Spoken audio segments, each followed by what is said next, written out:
શ્રાવણ વદ અષ્ટમીના દિવસે કરવામાં આવતું આ વ્રત એટલે જન્માષ્ટમીનું વ્રત. શ્રાવણ વદ અષ્ટમીના દિવસે ભગવાન શ્રી કૃષ્ણનો જન્મ થયો હતો. તેથી જ જન્માષ્ટમીનું પર્વ ઉજવવામાં આવે છે.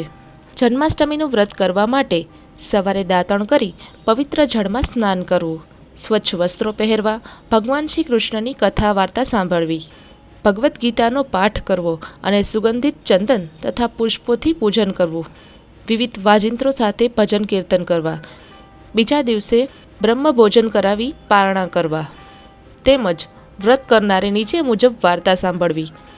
મથુરામાં રાજા ઉગ્રસેન રાજ્ય કરતો હતો.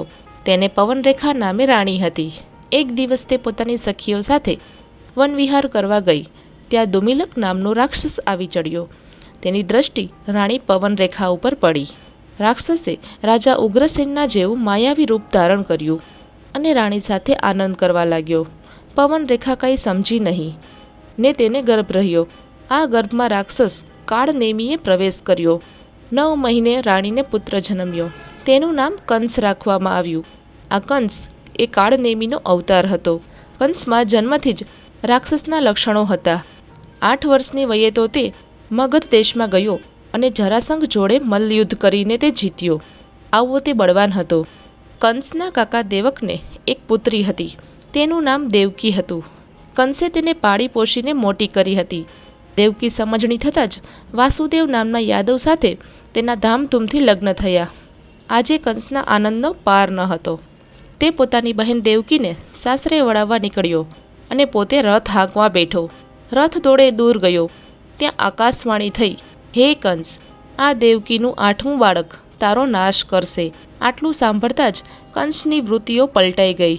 તેને થયું, જો હું દેવકીને મારી નાખું તો તેના બાળકો ક્યાંથી થશે? તેણે ઝટ ખડગ કાઢ્યું અને દેવકીને મારવા ગયો. ત્યારે વાસુદેવ વચ્ચે પડ્યા અને કહ્યું, જો તમારી બહેનનો વધ કરશો તો તમને સ્ત્રી હત્યાનું પાપ લાગશે. તમને દેવકીના બાળકનો ડર લાગતો હોય તો દેવકીને મારવાનું કારણ શું? તેને જેટલા બાળકો જન્મશે તેટલા હું તમને આપતો જઈશ. વાસુદેવની વાત કંસને ઠીક લાગી. પાછો ઘડીકમાં તેને વિચાર ફર્યો કે કદાચ વાસુદેવ ન લાવી આપે તો હાથે કરીને શા માટે મોત ઊભું કરવું. ઝટ તેણે રથ પાછો મથુરા હંકારી મૂક્યો અને પોતાની બહેન બનેવીને કારાગૃહમાં પૂર્યા. કંસના પિતા ઉગ્રસેન કંઈ હા ના કહે તે પહેલાં જ તેમણે પણ ગાદી ઉપરથી ઉઠાડી મૂક્યા અને કારાગૃહમાં પૂર્યા. આમ કંસ પોતાના પિતાના જીવતા જ મથુરાની ગાદી ઉપર ચડી બેઠો. પ્રજા તેના ત્રાસથી કંટાળી ગઈ. થોડા સમયમાં દેવકી સગર્ભા થઈ. તેને એક પુત્ર જન્મ્યો. કંસને આ વાતની જાણ થતાં તેણે દેવકી પાસેથી છૂટવી લીધો અને પથ્થર પર પછાડીને મારી નાખ્યો. આમ દેવકીના એક પછી એક 6 પુત્રોનો કંસે નાશ કર્યો. આ સમયે ક્ષત્રિય કુળમાં ઉત્પન્ન થયેલા દૈત્યોથી પૃથ્વી પીડાતી હતી. દૈત્યોનો ત્રાસ સહન ન થવાથી પૃથ્વી બ્રહ્માને શરણે ગઈ.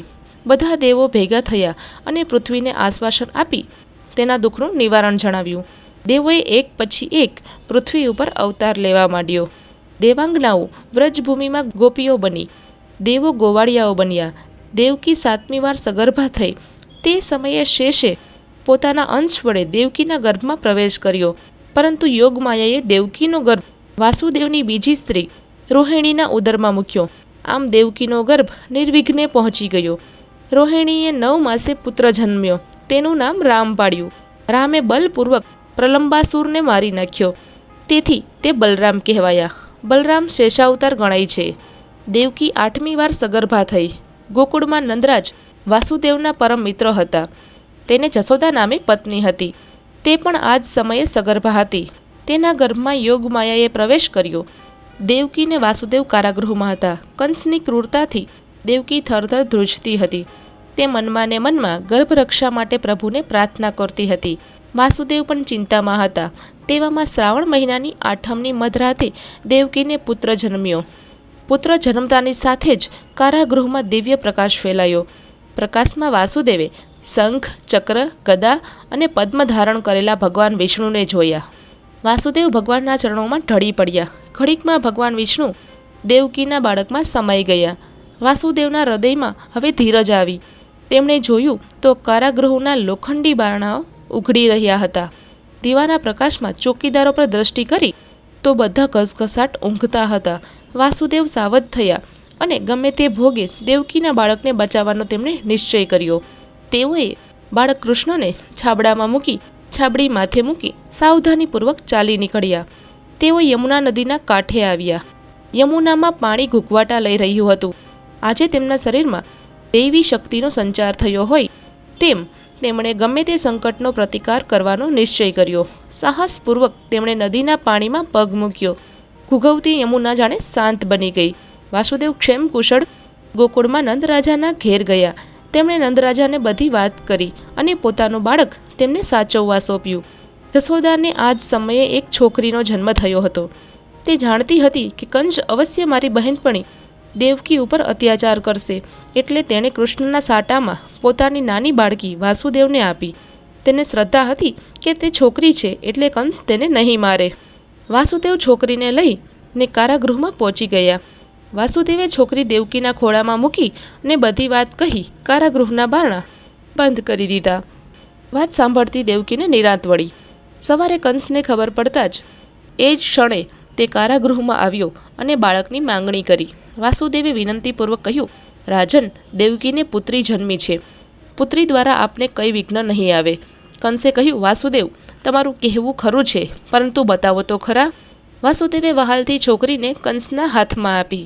કંસ છોકરીને જોઈ ખડખડાટ હસી પડ્યો અને બોલ્યો, વાસુદેવ, હું મૂર્ખો નથી કે હાથે કરીને કૂવામાં પડું. આમ કહી નિર્દય કંસે છોકરીને પથ્થર ઉપર બળપૂર્વક પછાડી. પણ આ શું? છોકરી અદૃશ્ય થઈ ગઈ અને જતાં જતાં બોલી, કંસ, ઈશ્વર લીલા તું શું સમજી શકે? મૃત્યુ ટાળવા તે અનેક બાળ હત્યાઓ કરી, પરંતુ મૂર્ખ, તારો શત્રુ બાળ રૂપે ગોકુળમાં ઉછરી રહ્યો છે. આ દેવવાણી સાંભળી ત્યારથી કંસને અજંપો વધવા લાગ્યો. તેણે પોતાના રાક્ષસ મિત્રો અને પૂતના જેવી દાસીઓને ગોકુળ મથુરાના બાળકોને મારી નાખવાનું કામ સોંપ્યું. પૂતના માસી રૂપે નંદરાજાને ઘેર ગઈ અને સ્તન ઉપર હળાહળ વિષ ચોપડી કૃષ્ણને સ્તનપાન કરાવવા ખોળામાં લીધા. પરંતુ કૃષ્ણે પોતાની સાટે નાગને સ્તનપાન કરાવ્યું. ઘડીકમાં પૂતના મૃત્યુ પામી. કંસની આખી યોજના ફોગટ ગઈ. ત્યાર પછી કંસે બકાસુર, ધેનુકાસુર, કેસી, અઘાસુર જેવા રાક્ષસોને મારવા મોકલ્યા, પરંતુ કૃષ્ણએ તે બધાનો નાશ કર્યો. કંસ જેમ યુક્તિઓમાં નિષ્ફળ ગયો તેમ તેની ચિંતા વધવા લાગી. છેવટે તેણે અક્રૂરજીને રથ લઈ કૃષ્ણને તેડવા મોકલ્યા. ગોપીઓની વિદાય લઈ અક્રૂરજી સાથે ભગવાન કૃષ્ણ મથુરામાં આવ્યા. અહીં કંસે કૃષ્ણને મારવા જાત જાતની યુક્તિઓ કરી રાખી હતી. કૃષ્ણે મથુરાની સાંકડી ગલીમાં પ્રવેશ કર્યો તે વેળાએ કંસે કુવલિયાપીડ નામના મદોમસ્ત હાથીને છૂટો મૂક્યો. હાથીને પોતાની સામે ઘસી આવતો જોઈ કૃષ્ણ સાવધાન થયા અને સૂંઢ પકડી બળપૂર્વક તેના એક દંતશૂળને ઉખાડી લીધો અને એ જ દંતશૂળના ફટાકાથી એ ભયાનક હાથીને મારી નાખ્યો. ત્યાં તો કંસે બીજી યુક્તિ કરી રાખી હતી. તેણે ચાણુક અને મુષ્ટિક નામના બે મલ્લો સાથે મલ્લયુદ્ધ લડવાનો કૃષ્ણને આગ્રહ કર્યો. કૃષ્ણે મલ્લયુદ્ધનો પડકાર ઝીલી લીધો. આ યુદ્ધ માત્ર રમત પૂરતું ન હતું, કૃષ્ણને મારવાનું એક કાવતરું હતું.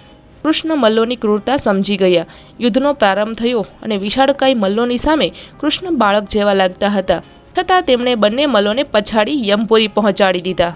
કૃષ્ણમાં આવા અપૂર્વ બળ જોઈ કંસ ધ્રુજી ગયો, છતાં જાણે વહાલ બતાવતો હોય તેમ કૃષ્ણને પ્રેમ કરવા ભેટવા ગયો.